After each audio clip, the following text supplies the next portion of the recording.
How's it going, guys? I'm Shifty Cow, and in today's video we're going to be talking about 30 awesome things that you may not know about Battlefield 1. So originally I was going to do a good and bad video, and I already had the bad video up, so I just wanted to do, what I like about it.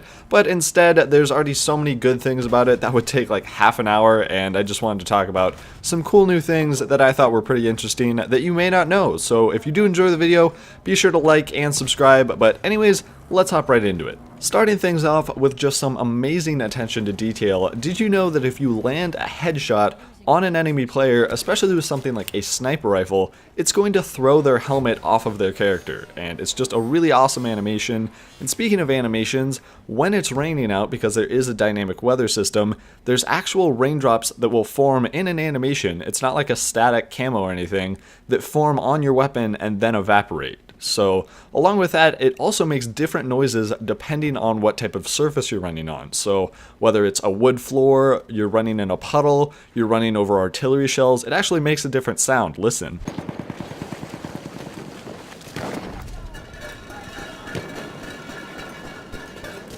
Moving into some gameplay stuff, all players, no matter what their class is, can equip a gas mask without giving up a gadget. If an enemy player happens to run over your flare from a flare gun, they're actually going to take a little bit of damage. Most of you guys have already seen this, but if you're sprinting and you hit the melee button and you have a supported weapon like a rifle, you're going to enter a bayonet charge, and you're not going to stop until you either run out of sprint, hit an enemy player, or collide with an object. Larger walls can now be mantled just by hitting the spacebar. Craters from explosions are now big enough to actually crawl into and use as pretty decent cover. Soldiers who run through an incendiary grenade will actually catch fire and continue to take damage until they're extinguished. Syringes don't have a charge up time and give 100% health to any player who is revived, and also can one-bang enemies. Weapon variations are shown as a 2-letter abbreviation and usually stand for marksman or trench or something like that, and can affect the scope, mag count, and other stats for a certain weapon. Players gunning out of the Zeppelin can actually be killed out of their turrets, so it's not like Battlefield 4 where you're going to be invincible in the gunship.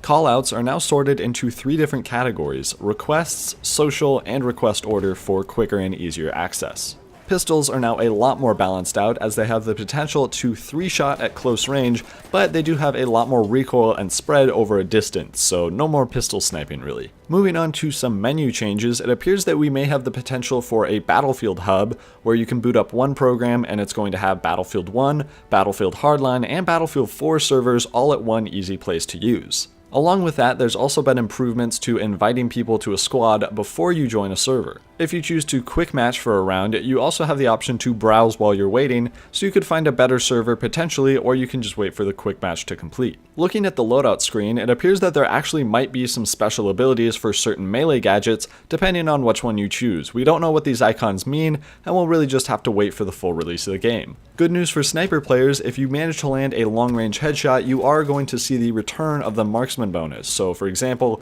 if you get a 150 meter headshot, you're going to get 150 extra points. If you're playing as a medic or support player and you notice one of your teammates is running low, you may have the option to hit a certain button, Q on PC, and it's going to throw a special med pack or ammo pack just for them to use so they can heal up or ammo up and get back into the battle. Everyone's favorite spotting Doritos have been replaced by Pretzels, which now show the class of the player along with their name at further ranges. While you're getting healed or resupplied by another player, it'll actually tell you whose ammo or whose medical supplies you're taking. Something I've really been enjoying about the alpha so far is there's a pretty fair amount of passive chatter. So sometimes teammates will just yell things out like, "Nice shot, mate," if you get a headshot and you're sniping. Or sometimes they'll just yell and scream or be like, "There's a tank over there." And it's really cool to hear that there's actual chatter and there's just random callouts that make it feel a lot more immersive. Objective play is very heavily rewarded, with 500 points for capturing an objective and an extra 200 points if your squad leader marked it. Sniper glint will actually go away in heavy fog. If your player is sprinting and you happen to hit the crouch button, you're actually going to do a little slide. If your soldier gets too close to an explosion when it goes off, there's a chance you actually might get mud all over your screen, and that's going to seriously blur your vision. 2 different types of planes, the bomber and the fighter, are capable of doing bombing runs and doing some serious damage to enemy forces down below.